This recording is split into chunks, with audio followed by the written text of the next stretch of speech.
warm welcome to a new episode of Leaders of Tomorrow Season 10. You're watching our very special festive edition, and on the show tonight we'll be focusing on the gifting sector to try and get a sense of how this industry has witnessed a change in consumer behavior and is gearing up for the festivities.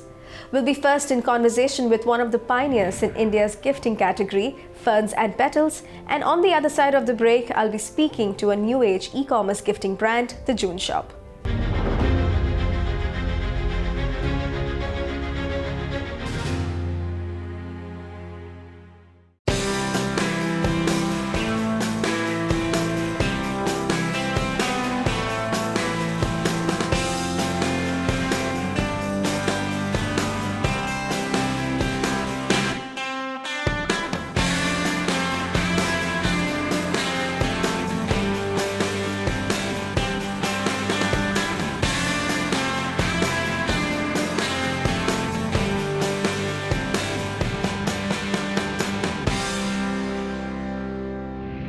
Thank you so much, Vikaas, for joining us today. Thank you for having me over. Before we get to understanding your outlook for the festive season, I would like to talk a little bit about how you started out, and that's because you've got a very interesting backstory. So if you could share that with our viewers, and perhaps also tell us about the kind of opportunities that you are seeing today in this industry. My grandfather, way back in, I guess, 70s, he had a flower farm in Bihar, and he used to send flowers to Kolkata for selling them. So that was my first, appointment or the first glance at the flower business when I was probably 5-6 years old. And then continued for a while. Then my uncle shifted to Kolkata for better business opportunity, and because the wholesale market was not paying good price for the flowers, so he opened a flower shop in Kolkata called Plant and Flowers. And he, apart from selling our own cultivation, which used to happen in Bihar, he also started selling other flowers. So, and after my college, after my school, I also had to kind of go to Kolkata for my further studies. And while studying in Kolkata, I kind of will go and assist him in the shop in the afternoons when I'm free, I'm not studying or something. So I developed a lot of trade knowledge, how the flower arrangements are made, what is the economics and everything. So I had that family influence of flower business on me. And in 1993, when I came to Delhi to meet my girlfriend on her birthday, and that's when I kind of went to a flower shop to order flowers, and that was the trigger. I realized that in Kolkata we have better flower shops. In Delhi, all the flower shops are practically on the roadside. I went to the most affluent markets, Khan Market, Greater Kailash, Defense Colony and New Friends Colony and everywhere, and all these places the flowers were being sold on roadside. And to kind of add further to it, the flower delivery which took place for my girlfriend was not good at all. So that was the trigger. That was the idea that if I do something as we do in Kolkata, it probably do very well in Delhi. Cut flower business has always been a very, very unorganized business, and if I look at 93, 94. It was absolutely, that Rajnigandha and local flower kind of a thing. There was no good quality cut flower. There were no greenhouses. There was no organized cultivation of cut flowers. All area-wise, season-wise cultivation, which was naturally happening over many, many years. That was the only product available, and everybody was dealing on those products only. I kept adding products, went online. So F&P has been very proactive, in its approach, that we are able to foresee what's going to happen tomorrow and have the guts and the ability to invest in it and encase it in the due course. So I think it's the innovation. It's probably seeing tomorrow today and supported by a lot of determination and risk. Shifting my focus a little bit right now, the festive season is here, and this year especially it's going to be huge because people haven't properly celebrated in over 2 years. Keeping the post COVID consumer sentiments in mind, tell us, how are you gearing up for the coming festive season? Yes, I think last 3 years have taught us a lot. Taught us a lot in terms of, because difficult times are difficult. At the same time, they are the times to, think back and do your homework in such a manner that you are good for the next 10 years. So we kind of spent good quality time sitting at home during lockdown. And I think I always tell everybody that this is the year of transformation for us. Transformation in terms of products, transformation in terms of our branding, transformation in terms of range of products, and of course now since everything has opened up, now we will move to other countries quicker. See, festive season is the way of life with us. Festivities have always been very big. We focus more on these new celebrations which can trigger the growth. Because as far as the festivals are concerned, we are lucky that in most of the occasions, we are sold out one day prior to the occasion. So even if I advertise and have better products, I'll probably be, I can't meet the demand. Demand is so much. Floriculture is a question mark. And when it comes to weddings, of course, the sky is the limit. How is Ferns N Petals tapping into the big fat Indian wedding market? I've been handling weddings myself single-handedly for 25 years. So we are very, very smart as a wedding planner or as a wedding decorator or as a hotelier. So we will make sure that coming season, which is going to be very good, and the years ahead, we will keep ruling the industry with various new concepts.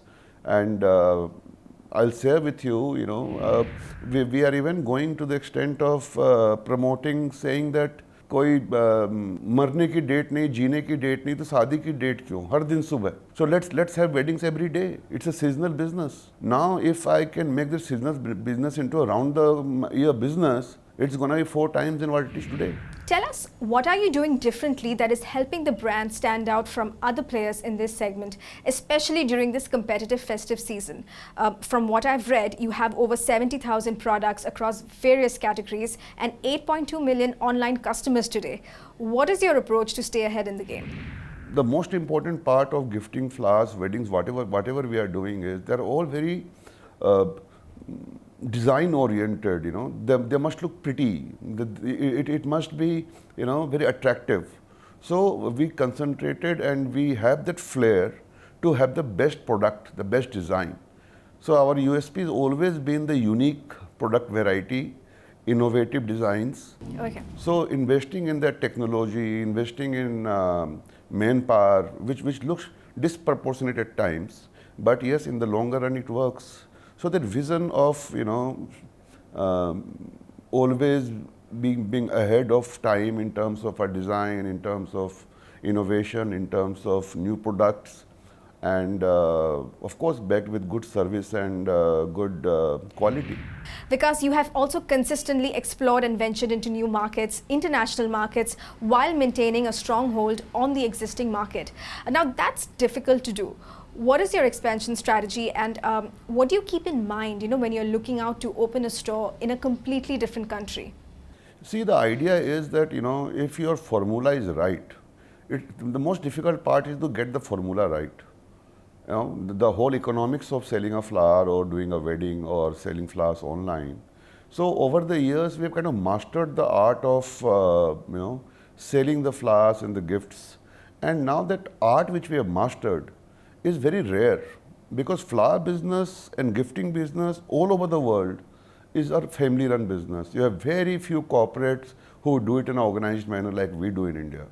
So, so if I go to Singapore or Dubai or maybe Saudi or anywhere, you only have small or maybe medium-sized families or some couple of friends doing some startup. You do not have a formidable organized player. So we get the advantage of having the unique formula. Second is our strategy is to become the gifting brand of the world. So if you want to gift something, it has to be F&P.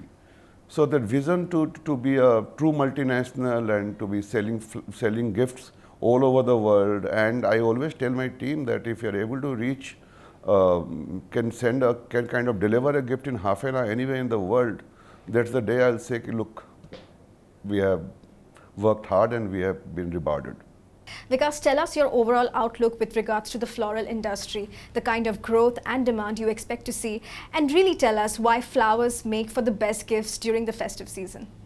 I think the biggest challenge or a disruptor has been technology, and going forward, I see that making more and more impact on us in many ways. 5G coming in, artificial intelligence coming in, all these things will make a great impact in the coming times.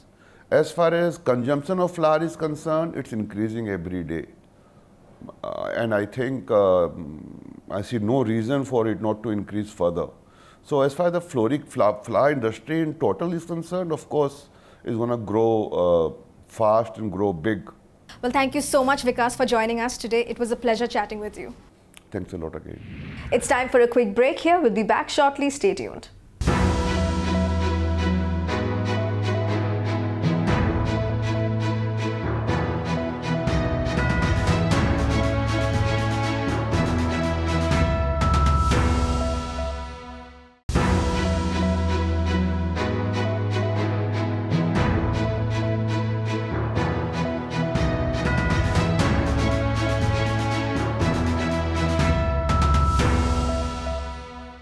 Welcome back. You're watching Leaders of Tomorrow Season 10.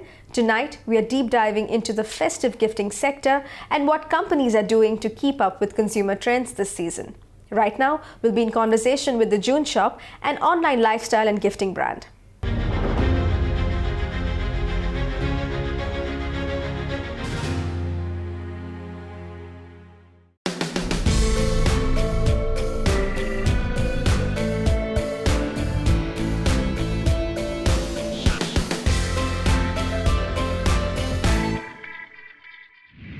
Vansikha, pleasure to have you on the show. Thank you. Now, firstly, tell me, you've got a very quirky name, the June Shop. Tell us, what does the June Shop mean, and what was the initial idea that went into creating a brand like this? That's an interesting question. So the June Shop is actually a brainchild of two co-founders and best friends, Nahata and son of Jen. Having been a part of their respective family businesses, they realized that there's an immense gap and vacuum in the D2C home decor space. That's how the June Shop was formed. June Shop is anything and everything that stands for unique, a little bit of quirky and innovative home decor products.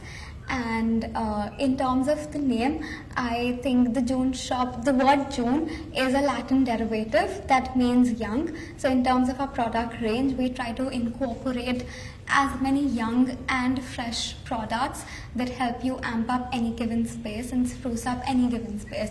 So that's the etymology of the name, the June Shop. Well, that's very interesting. Tell us, Vansikha, what is your outlook for the festive season? Do you anticipate an increase in demand, especially compared to the last 2 years? I think festive season for any home decor or e-commerce brand is definitely a plus. In terms of the June Shop, also we see sales going up and booming. Last year as well, during the Diwali season and the Christmas season, we saw a major spurt in the spending powers of the consumers. So likely, in all likelihood, we do see the same demand and trend happening this year as well. In terms of, say, Diwali season coming up, we have the entire diyas and lamp and lightning section spruced up, and we have an entire new range of tableware from soft hued to bold colors to the gold and white ornament collection that has from starter plates, dinner plates, bowls to your tea sets and other tableware accessories. So yes, festive season is always a plus for any home decor brand, and likely so for us. We have our mega sale season going on as well, where consumers are going to see a flash sale of 60 to 80% off on our collection. So Vansikha, if I'm not wrong, the June Shop was launched just a couple of months before the pandemic hit. What sort of change have you seen when it comes to consumers today? And tell us, what are the traits of the post-pandemic festive shopper? I think post-pandemic, there's been a major consumer behavior shift where consumers have become more conscious of what they're buying in terms of how and the amount of time that they're spending at their homes. I think they've become more conscious of their entire house atmosphere, and they're trying to create a more restful and cozy corner setups at their home, because their home is not the abode where they'd only eat and sleep, but it's also become their workstation. So in order to avoid all that chaos and the ruckus that comes with working from home, they're creating these corners where they can very peacefully unwind. And also I feel that the discretionary expenditure has gone down a lot from travel and other activities. So people have started taking a lot of notice to their home decor, and they see home decor as their reflection of their soul, right? So they want their home decor to be as per their liking, as per their personality. So we've seen definitely a higher surge in terms of online shopping trends. I think the touch and feel inhibition that sort of pulled back consumers from buying home decor accessories is not a problem anymore. I don't think it's an inhibition anymore. People have started going on to virtual displays.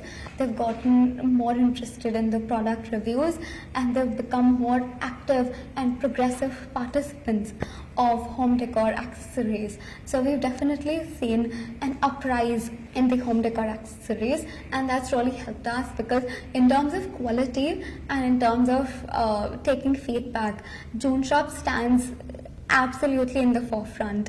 We take our customer feedback and quality very much into consideration. Right, so talk to us about the kind of launches and offerings that you have for this festive season. So our tableware is definitely one of the categories that we're launching in the Diwali festivity. So it's going to be from soft hue to bold colors to orient, that is gold and white mixture.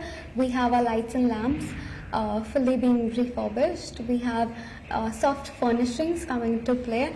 We have door mats, long mats, carpets, vases. So everything that's related to home and decor is what we're focusing on. Vansikha, the June Shop is a completely online retail store.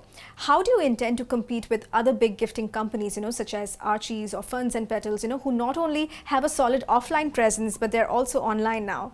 And of course, you have your Amazon and Flipkart, where most people today order gifts from. That's actually a wonderful question. So in terms of competing with the big players like Amazon, Flipkart, etc., I feel the June Shop stands apart in terms of product curation.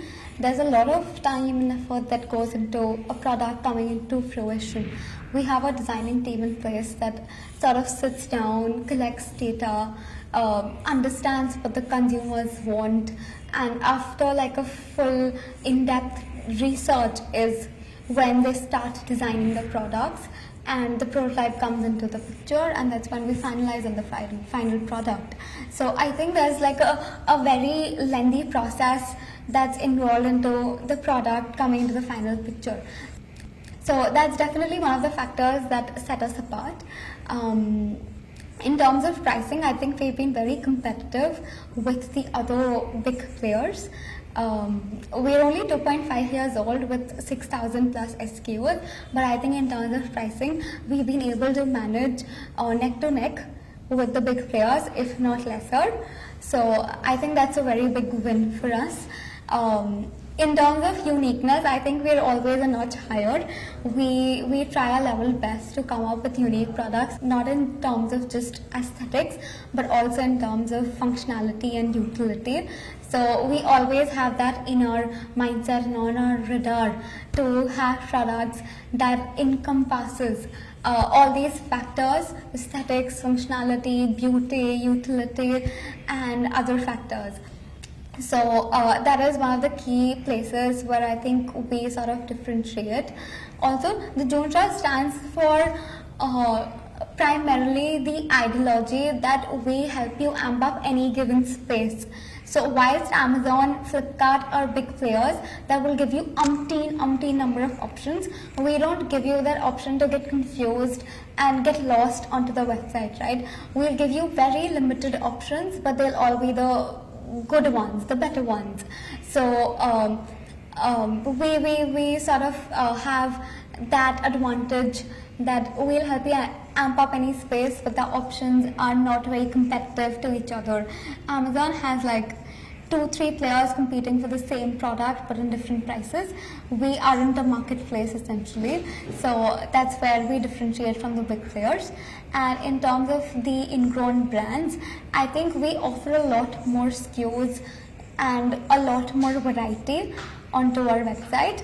So that's definitely a differentiating factor. Sure. Vansikha, talk to us a little bit about your current communication strategy. Is there anything specific you're doing for the festive season? Yes, we are. So we focused a lot on intent buying.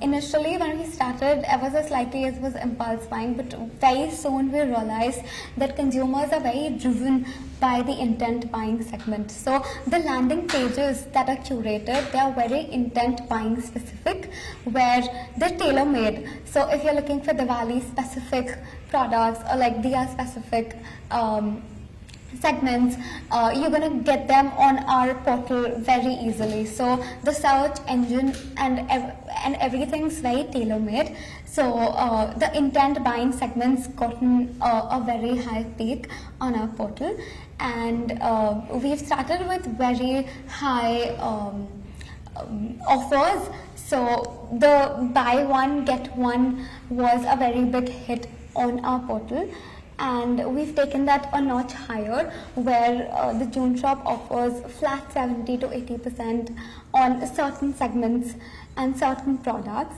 So that is one of the key factors that will help us pull in more customers and have a greater customer retention rate. Right, so tell us, what are the opportunities do you see in the gifting space for the coming years? I think it's a booming segment. I mean, in terms of, say, 2016, 2017, the beauty segment or the skincare segment was taking a major leap. I think 2020 onwards, the home decor is one of those segments, the D2C segments that are literally in the foray of having a major leap in terms of expenditure. So I think there's like a major plus and a major scope of consumers spending their income here. Well, it was wonderful chatting with you, Vansikha. Thank you so much for your time. Likewise. Thank you. With that, it's a wrap on this edition of Leaders of Tomorrow Season 10. On behalf of the entire team of Leaders of Tomorrow, I'd like to wish you a very happy Diwali. I'm Ritwika Gupta signing off. Thank you and good night.